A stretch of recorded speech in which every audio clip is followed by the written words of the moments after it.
Assalamualaikum warahmatullahi wabarakatuh, Buya. Assalamualaikum warahmatullahi wabarakatuh. Izin bertanya, Buya. Kami mempunyai putri yang berusia 25 tahun. Saat ini ia sudah bekerja di Jakarta dan insya Allah menikah tahun depan. Masalah yang kami hadapi yaitu Ananda sudah setahun ini melepas hijabnya. Ananda sudah mulai memakai hijab dari SMP. Sampai pada tahun kemarin saat kerja di Bali, Ananda meminta untuk lepas hijab karena alasan belum siap. Kami sebagai orang tua merasa sedih dengan keputusannya, mengingat ini akan menjadi dosa bagi kami sebagai orang tuanya. Untuk sementara, kami berusaha sabar atas ujian dari Ananda ini, sambil tetap kami suka ingatkan juga untuk kelak memakai hijab kembali. Pertanyaannya, apa sebaiknya yang harus kami sikapi pada Ananda ini? Saat ini kami berusaha sabar dan sementara menerima keputusannya, walaupun sangat berat tentunya. Semoga dengan bertanya kepada Buya, kami bisa mendapatkan pencerahan dan solusi yang baik bagi masalah ini. Mohon sarannya Buya. Wassalamualaikum warahmatullahi wabarakatuh. Waalaikumsalam warahmatullahi wabarakatuh. Mungkin yang dimaksud hijab di situ adalah penutup kepala, kerudung atau jilbab, ya, bukan cadar maksudnya. Atau dia termasuk orang yang meyakini pakai cadar, sehingga mungkin kita satu-satu, saya tidak tahu yang mana yang dibahas. Kalau hijab yang dimaksud adalah cadar, maka kami sampaikan menutup muka cadar bagi wanita adalah ulama berbeda pendapat. Kebanyakan ulama mengatakan wajib. Kebanyakan ulama mengatakan wajib menutup wajahnya di hadapan kaum pria yang asing karya Nabi. Tapi sebagian lagi ada mengatakan itu bukan sebuah kewajiban, maka Anda pun seperti ini tidak dosa ikut ulama ini. Tinggal merapikan saja, bukan jebat, bukan action hanya, tapi harus ikut petunjuk syariat. Jangan hanya sekedar syarat saja, tanda kalau saya muslim, ada kain yang menempel di bagian kepalanya saja, ayo kita sempurnakan. Ini keyakinan. Jadi menutup wajah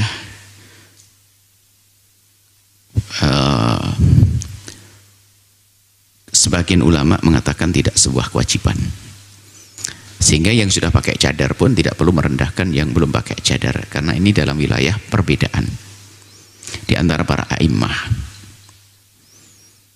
Sehingga yang tidak pakai cadar jangan merendahkan yang bercadar lalu mengatakan sok aneh dan enggak perlu. Dan jangan katakan cadar itu tradisi Arab, bukan. Cadar bagian agama. Ada sebagian itu tidak tahu benci kepada cadar itu apa sih, kenapa kok jadi benci kepada cadar. Itu ada urusan dengan agama. Kalau seandainya pun itu adalah tradisi, nggak perlu kita membenci hal semacam itu. Orang Belanda pakai baju kayak Belanda, orang Jepang baju kayak Jepang, ya terasa, tidak usah kayak benci. Maka kalau ada orang antipati dengan cadar, apapun alasannya, aneh. Ada apa di balik itu semuanya? Orang Jepang dengan gaya baju Jepangnya, apakah kita marah? Ya nggak perlu. Orang Belanda dengan baju Belandanya, orang Arab dengan baju Arabnya, ya silahkan. Anda tidak marah kepada orang yang pakai celana pendek, perempuan Belanda pakai celana pendek. Kenapa Anda menjadi marah ada wanita muslimah pakai cadar? Apa bedanya? Bedanya ada sesuatu yang tidak baik di hati Anda. Kalau seandainya Anda tanpa agama pun hanya sekedar ini masalah kemanusiaan, ya biarkan dong. Yang pakai celana pendek kan Anda biarkan, kenapa yang pakai cadar Anda musuhi? Ini kan bicara sederhana banget. Kenapa ada orang pakai ini, turun lagi jilbab selain daripada cadar? Ada di sebagian negeri-negeri non muslim, bahkan ada di wilayah-wilayah Islam, wilayah yang minoritas kaum muslimin, di sebagian tempat itu ada orang pakai jilbab, pakai kerudung, itu dipermasalahkan. Sebetulnya yang menjadi masalah adalah cara berpikirnya. Kenapa itu wanita pakai celana pendek juga dibiarkan, kan begitu? Di giliran orang pakai kerudung saja dipermasalahkan. Kenapa itu perempuan pakai topi juga tidak? Ya, kan sebetulnya kan ada. Ini kan masalah. Kalau kita tidak bicara tentang agama, lepas dari agama, nah Nah, baru dan setelah itu ini lepas bicara tentang agama, bagaimana hukum menutup rambut, menutup kepala bagi wanita. Disepakati para ulama hukumnya adalah wajib. Hukumnya adalah wajib. Nah, tapi ini loh yang harus kita fahamkan kepada semuanya. Hukumnya adalah wajib. Tapi tidak semua orang itu sempurna dalam beragama. Sehingga ada orang muslim tidak sholat, padahal sholat juga wajib. Ada muslim masih minuman keras, muslim dia jumatan tapi malam minggu ngabuk, ada. Karena yang tidak bersempurna. Ada muslim berjudi, padahal dia juga sholat, bahkan mungkin tahajudan berjudi. Memang tidak ada yang sempurna dalam beribadah. Lalu bagaimana? Termasuk ada wanita muslimah dia, tapi tidak pakai jilbab. Bisa jadi dia baik hati, tidak pakai jilbab. Tapi itu adalah artinya apa? Tidak ada sempurna dalam beragama. Lalu bagaimana siapa kita melihat mereka itu? Lihat sisi positifnya. Jangan gampang direndahkan dengan sisi negatifnya. Kalau kita melihat orang yang belum pakai jilbab, kita hinakan dia juga enggak. Akan tapi yuk kita doakan pertama, kita himbau dengan cantik dan indah. Karena bisa saja dia salah bergaul. Maka kami ini bukan madhab kita mencaci dan mengolok. Caci maki, mengolok, oh tidak. Kita fahamkan mereka dengan penuh keindahan. Ya. Jangan direndahkan juga. Bayangkan, merendahkan yang tidak pakai jilbab pun tidak boleh. Apalagi merendahkan yang pakai jilbab. Loh, merendahkan yang pakai jilbab ada bahasa halus loh ya. Hah? Di antaranya merendahkan yang pakai jilbab. Merendahkan yang tidak pakai jilbab saja nggak boleh. Tapi Anda menghimbau ya, mengajak ya, mengingatkan dengan cara yang paling cantik ya.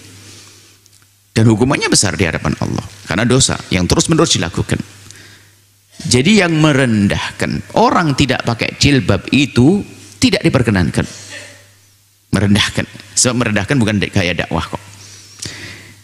Apalagi yang tidak pakai jilbab merendahkan yang pakai jilbab. Ya jauh. Sama-sama tidak boleh merendahkan.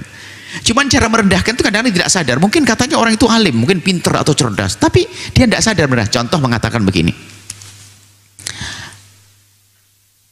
Yang penting itu hati, bukan jilbab. Loh, apakah ini tidak merendahkan orang berjilbab? Berarti orang berjilbab hatinya kotor. Dia nggak sadar loh ngomong gitu tuh. Yang penting hati, dia seolah menyanjung dirinya hatinya bagus. Dia nggak pakai jilbabnya. Yang penting kan hati. Loh, ajib. Dia nggak sadar kalau dia menyanjung dirinya merendahkan orang pakai jilbab. Kenapa kok muncul kalimat ini? Ya memang aslinya dia merendahkan dia. Mohon maaf ini. Coba pernah dengar barangkali. Loh, itu dia nggak sadar.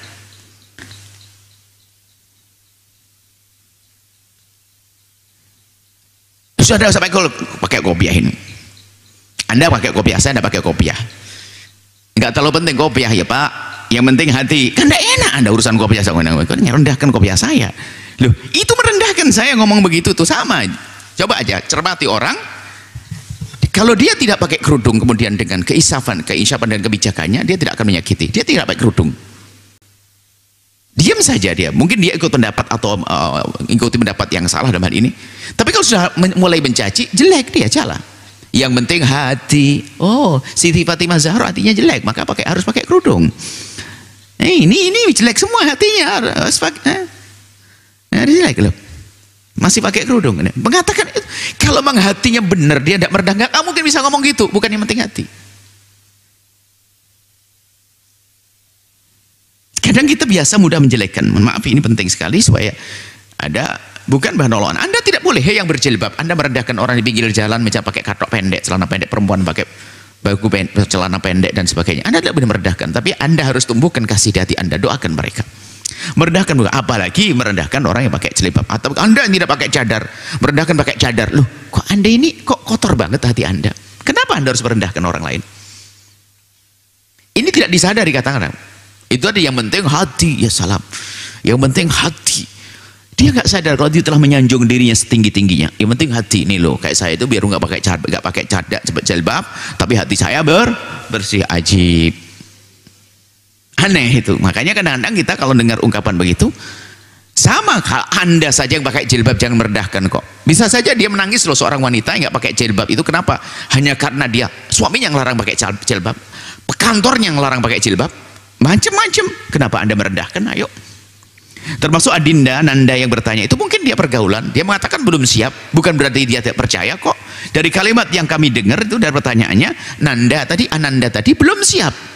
Berarti sebenarnya di hati kecilnya dia pengen pakai. Kenapa belum siap? Bisa karena pergaulannya dan lain sebagainya. Maka kita pun juga tidak perlu mencaci, merendahkan Ananda, hanya kita himbau terus. Ayo pakai jilbab, ayo pakai kerudung, ayo pakai menutup aurat. Karena dari bahasanya apa tadi? Belum siap. Bukan yang penting hati lah, itu lebih serem lagi yang ngomong gitu. Dia masih mengatakan santun. Maka yang bertanya Ananda adalah baik-baik, percaya. Sampaikan pesan salam kami kepada Ananda, Ananda baik-baik. Dia bukan orang yang congkak.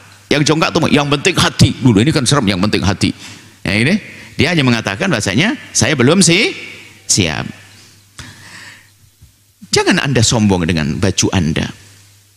Gara-gara jubah sombong, lepas jubahmu. Pakai baju biasa saja. Sombong itu macam-macam sebabnya. Sombong itu tetap rendah. Sombong itu adalah rasa di dalam hati, bukan action. Orang kelihatannya nunduk begini, duduk tuh nunduk, dari tadi nunduk, ternyata dia paling sombong di situ. Kenapa? Sambil nunduk dia ngomong, orang sini kok modelnya gayanya kayak sombong, nggak ada yang tawaduk kayak saya. Lah ini kan sombong sudah. Padahal dia nunduk begini. Jadi sombong itu aneh. Jadi dari kalimat terucap kebaca. Nah itu gitu, hati-hati ya. Yang sudah pakai cadar, jangan rendahkan yang belum pakai cadar. Jangan rendahkan yang masih buka aurat. Anda tidak tahu hatinya sejauh mana, bagaimana menjeritnya.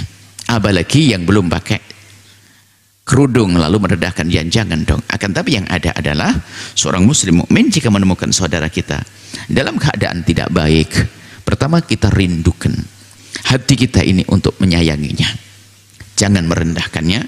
Kemudian kita himbau dengan cantik dan indah seperti itu. Maka insya Allah Anda akan, tapi mungkin kalau kami jerentrehkan Anda harus banyak istighfar juga, wahai para penanya yang kami cintai. Anda banyak istighfar. Barangkali Anda juga telah salah memilihkan pergaulan anak-anak Anda, sehingga beliaunya, anak putri Anda harus bekerja di tempat di mana tadi disebutkan. Itu kan juga bisa saja Anda andil, mungkin pernah Anda nyuruh sekolah di sana, atau Anda nyuruh belajar sekolah. Maka bisa jadi Anda punya andil dalam kesalahan ini. Jadi semuanya dibenahi. Anda banyak istighfar, Anda mohon kepada Allah sambil mengingatkan Anda tercinta. Insya Allah semuanya baik-baik. Insya Allah. Ini saja. Wallahu a'lam bishawab.